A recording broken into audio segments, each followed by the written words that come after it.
Hi Year 10, Mr. Tapley here for your next lesson of Year 10 History. This lesson we are looking at evaluating the significance of the Australian Prime Minister Kevin Rudd's 2008 apology for the stolen generation. This was an odd lesson for me because this happened when I was in high school, this event. So it was the first time when I was like, oh, I'm super old because I'm teaching history that I experienced. Anyway, and then success criteria is to outline the context and analyse the significance of Kevin Rudd's apology to past and present Indigenous Australians.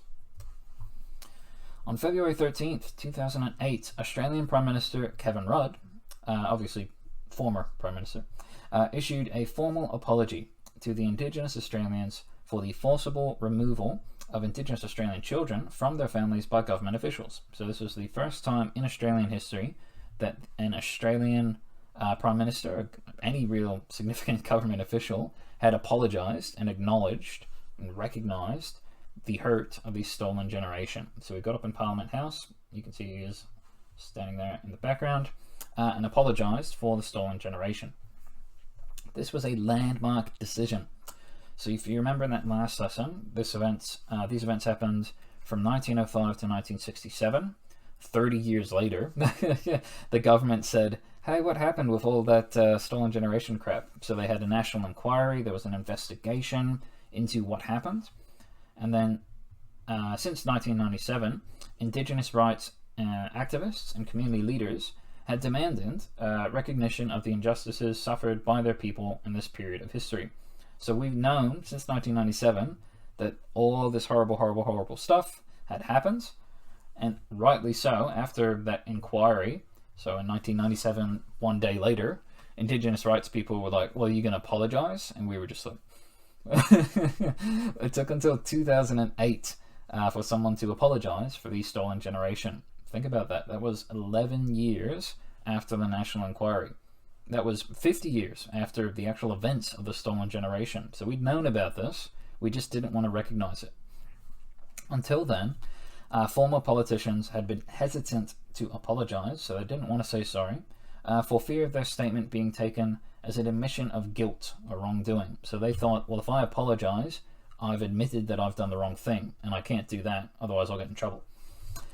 While this act, this 2008 apology, did not undo the harm to past Indigenous Australians, it was a significant step towards reconciliation. This is the, not all of it, but this is part of the Kevin Rudd speech that I've just kind of added into the slides here. I'm not going to read through it in great detail because that's what you're doing for your learning test today. Spoilers. Anyway, so that's there for you to have a read of in a moment. So what was the reception to this apology? Well, the apology was a significant event. However, many Indigenous Australians impacted by the stolen generation or other similar government practices and policies died without ever hearing this recognition and acknowledgement of Indigenous suffering. Put yourself in their perspective. So let's say someone at school does something bad to you, like horrifically bad to you, your family, your grandparents, your future kids, and they don't apologize for 50 years.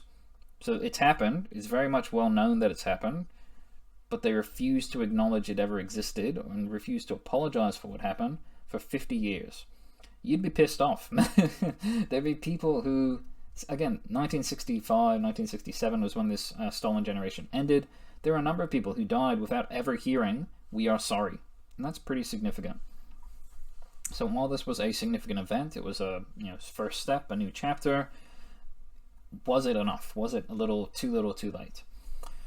There were some people who criticized the speech as well. Most people thought that this was very comprehensive. It was a pretty well-written speech, pretty significant apology. However, the major criticism of this speech was a lack of clarity over practical compensation. So yes, it's nice that you said sorry. Now what? What are you going to do to fix the problem? Actions speak louder than words. So while he said, we're sorry, we've done bad, we messed up, we apologize, there wasn't much information about, and here's how we're going to help you. So there were concerns that this might be, I guess, a symbolic victory rather than a meaningful effort to support Aboriginal and Torres Strait Islander peoples. Indigenous Australians have lower life expectancy, significantly lower. It's like 15, 20 years lower. Education, so they have lower literacy, numeracy rates, lower years of schooling, and income. So basically all the things, connecting it back to geography, that impact your human well-being are significantly lower for Indigenous Australians. An apology, while significant, would be insufficient to address this inequality.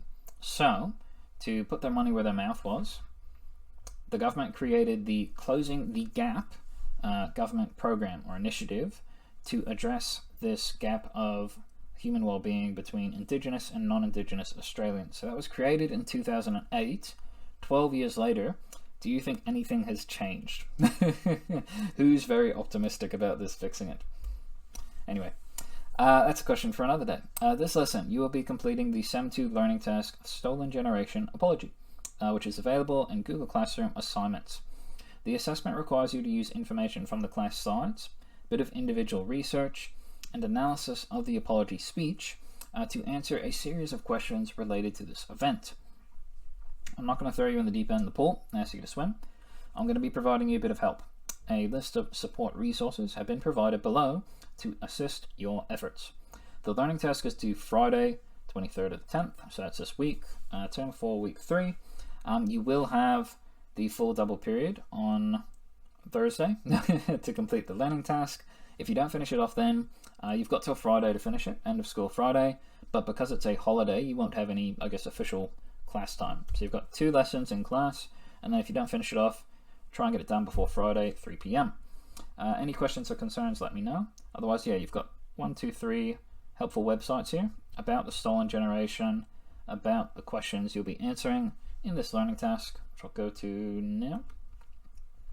So SEM 2 learning task, stolen generation, due Friday, 3 p.m. There's my boy Kevin Rudd. Scroll down, I've already read that. Assessment requires you, already read that. Those are those 3 websites I had in the slides. That's the video is in the slides, the actual speech, if you don't want to read the speech. And I've included a link to that speech as well in the learning task. So that's the text for his speech. And here are the questions you'll be smashing out for the learning task. I've tried to give you an idea of how much you should be writing for each of these questions, so you don't end up giving me 3 pages for question 2.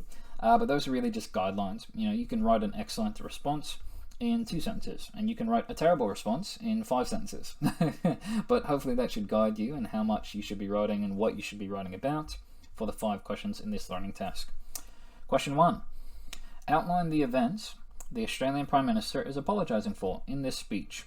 So the background, information, the motivation, the cause for these events, and then the impact. So really that's a 3 or 4 sentence summary about the stolen generation. That's what he's apologizing for. Spoilers, it's in the title. So really question 1 is summarizing what was the stolen generation. Question 2. Do you agree with the decision for present-day citizens to apologize for the actions of past Australians? Justify your response.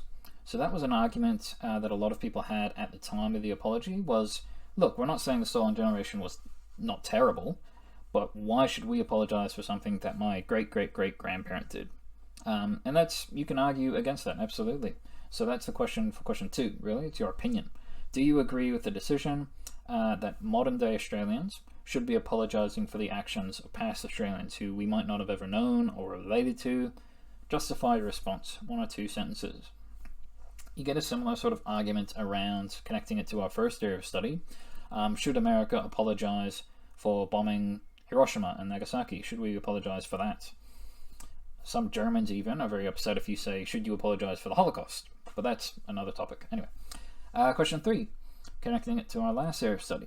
Should the Australian government offer a similar apology, so a stolen generation apology, to post-World War II immigrants for their experiences during the assimilation period of Australian history? 1 or 2 sentences. Again, no wrong answers, as long as you explain yourself, as long as you justify your response. Should the post-World War II immigrants, the experiences they had during that immigration to Australia, how they were treated, how they were asked to abandon their culture and be assimilated into Australian culture, should they receive a similar apology? Yes, no, maybe.